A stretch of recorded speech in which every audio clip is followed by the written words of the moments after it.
That's an interesting development. We'll keep you up to date as it unfolds. Yes, we will. And now to more politics. Let's continue our build-up to the 2023 general elections with a focus on the governing All Progressives Congress. As veteran journalist, former Commissioner of Information and Strategy in Lagos State, and now advisor, Media, Communications and Public Affairs of the APC Presidential Council, Dele Alake joins us now. Thank you so much for joining us on the news tonight. My pleasure. Thanks for joining us. My pleasure. I think a good place to start would be the plans of your principal, Tinubu. There's so much talk about what Tinubu has done as a governor, as a former governor of Lagos State. And there are those who are wondering, why not talks about the administration he seeks to take over from? Why do we hear so much about Bola Ahmed Tinubu as a governor and not Bola Ahmed Tinubu as someone who wants to take over from President Muhammadu Buhari? Do you understand their point of conversation, and what do you say to people like that? I do understand that point, thank you very much. But the point that those people should note is that in any transition process, the focus of attention is on the incoming, not on the existing or current. All attention is focused on who is coming, what he represents, what's his track record, his antecedents, his experience, exposure, selective and common, and what he brings to the table. For instance, if you are on a panel to interview employees or applicants, the first thing you ask for is a CV. And in the CV, then you ask questions. What's your track record? What's your experience in this area, in that area? So to make an informed judgment on the potentialities or otherwise of that applicant. And that's why we've been hammering on what Bola Ahmed Tinubu brings to the table. His selective exposure experience, both in corporate and public sector. So it's not shying away from the administration's performance, because some people say perhaps they haven't performed optimally as they promised Nigerians. He's trying to distance himself. It's not possible. It's not possible at all to distance himself. Practically, theoretically, it's not possible, because he was part and parcel of even the merger of the legacy parties. That metamorphosed into APC, ab initio. He was neck deep in the campaigns, in short, in bringing the government into office. Right. And he has been, of course, discreetly, because he's not an executive member of the government. So he's been passing his views, opinions, advices, through the normal channels, not publicly, as one would expect of a man of his stature and status.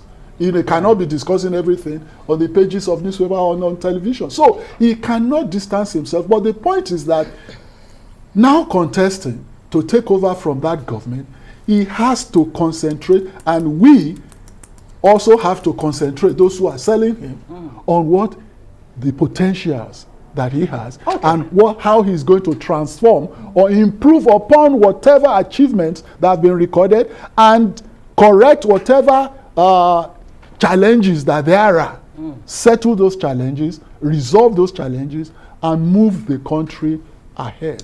All right, we'll come to those challenges, including the issue of the Presidential Campaign Council that's yet to be inaugurated. Well, like Yorubas would say, Kini Tinubu Sheleko Gon. What exactly did Tinubu do in Lagos? Very good. That is so fantastic, spectacular, that is so out of this world, that it continues to be the focal point of his campaign. Thank you very much for that. The only problem we have here right now is that 3 of your programs will not be enough to enumerate all of those achievements, spectacular achievements, as you said. But let me just encapsulate. Right.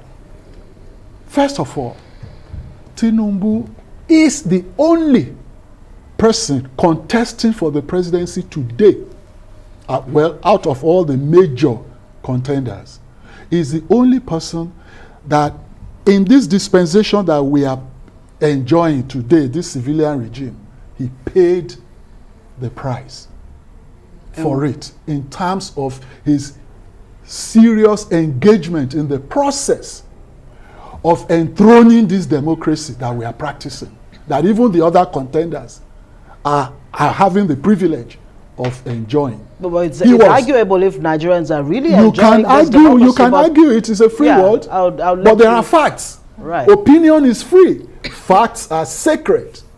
You cannot tell me, mention any other candidate that was involved in the struggle for the enthronement of this current democratic dispensation. Mention one. And I'll tell you, I will dispute it with facts and figures. Two, after he came into office, he has been trailblazing. There is no other contender in this firmament, political firmament today, that has the record of trailblazing policies and programs. First of all, he was the first to even start what you now call, what is now fashionable, as a transition program. When you become either a president-elect or a governor-elect or whatever, he was the first to start it in 1999, March. Secondly, when he got into office, he reconfigured the structure of administration, the civil service structure.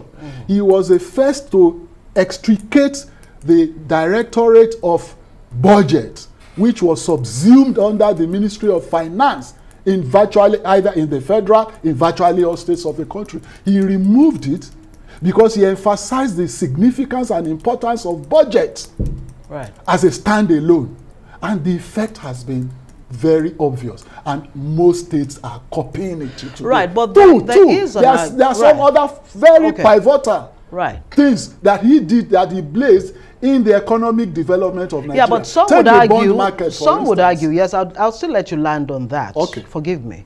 Some would argue that if those, whatever achievements Tinubu, recorded as governor of Lagos State for 8 years, that if they were that far-reaching, why is Lagos designated the second worst place to live?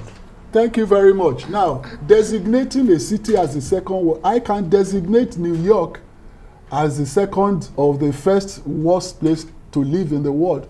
It depends on the parameters you are looking at. Well, when you talk about security and peace of mind, in spite of the technological advancement and development of New York, you can record how many capital crimes that occur every hour in New York. In New York. And that is enough to make any average person to be very scared of living in New York. It's ditto with any mega city in the world, right? So that is a non-issue. However, why do people still say that, oh, Lagos is congested? It is congested because Lagos is working and is attracting crowd, people in droves from every part of Nigeria and West Africa, not just Nigeria alone. And I said at one forum, if you go to Ido Market or Balogun or Ebuteru, Karen, let me say Ebuteru, the garage, you see Peugeot and transport shouting the what you call the Agberos, the touts and all that, shouting Ouagadougou, Bamako. Vehicles coming in from as far as Ivory Coast, all along the west coast of Africa. They are streaming into Lagos every day, conducting economic activities. Some live in Lagos. So now, come to think of it, conversely, Lagos has the tiniest land area in Nigeria. And ironically, it inhabits the highest population. What does that mean? It means high population density within a very small landmass. That is concentration, urban blight. And if you have, even if you are a wizard of an administrator, the state is still bursting at the seams. So whatever you are doing, people keep streaming into Lagos. About 20 years ago, we did a study when we were in government. Over 33,000 people come into Lagos on a daily basis. That's about 20 years ago.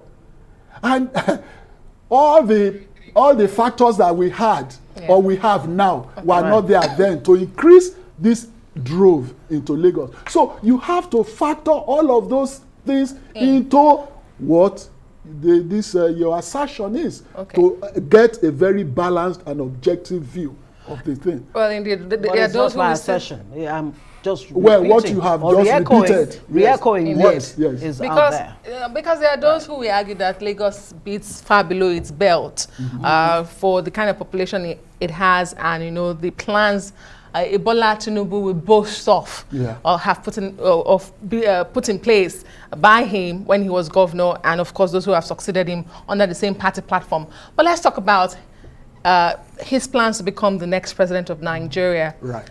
We haven't even seen the manifesto.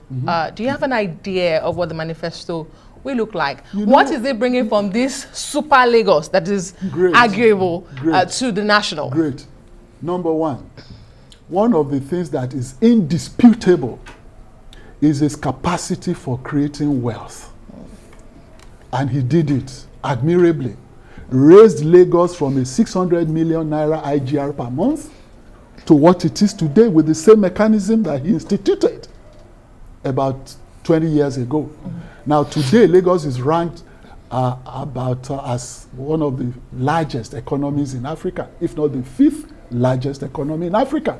Now, imagine if such a person were given the reins of Nigeria to manage.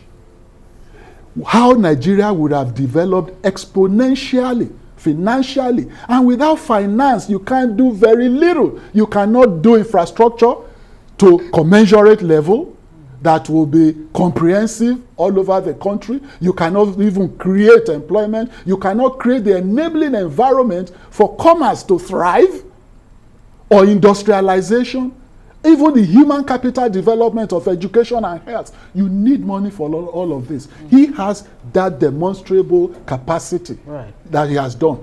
2, he has been able to even identify as a visionary. He's been able to think far ahead. And I'll give you an example that is also indisputable. Take a co-Atlantic city, for instance. A co-Atlantic city, I don't know about you, but I know you were in Lagos. You knew what the bar beach was at that time. How bar beach, you both were, I'm sorry. But you knew how the bar beach had eaten the VI road, Ahmadu Bello way. Yeah.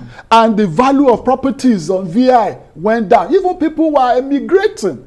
The liaison houses were moving to Abuja en masse. And what was the federal government then doing? It was pouring sands into the Atlantic Ocean every 9 months, costing billions of naira. So we called it literally and metaphorically pouring billions of naira into the ocean. Tinubu came and said, no, that was not enduring and sustainable, that we had to put in an enduring solution, turn the liability into asset. And that is the result. That's the vision. So translating vision into reality is demonstrated the capacity. If he handles Nigeria, he would envision long-term programs. Think ahead. That's what it states. But some would say, 40, 50 years ahead. Some would say Lagos is not Nigeria. Nigeria is a multi-ethnic, That's why it's even easier. Multi-everything. Sorry, it's easier. But we have to live with that. Because you have a larger canvas to play with and manage. We have enough time to have this conversation before the elections proper, Mr. Dele Alake. We'll bring you back definitely. Thank you so much for joining us. Former Commissioner, Information and Strategy in Lagos, and now spearheading the Bola Tinubu campaign. All right, thank you so much for joining us. My pleasure.